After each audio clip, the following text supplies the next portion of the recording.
অনেকটাই সুস্থ, এখন অনেকটাই এখন বেটার আছে। পায়ের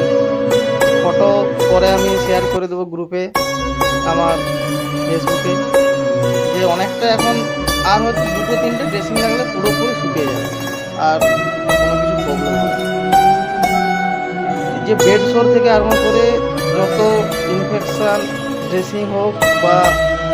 বার্ন ড্রেসিং হোক, আমরা হসপিটালেও যেমন সুস্থ করি, হসপিটাল থেকে রিলিজ হওয়ার পরে বাড়িতে নিয়ে গেলেও যখন প্রয়োজন হয় পেশেন্টের আমরা বাড়িতে প্রোভাইড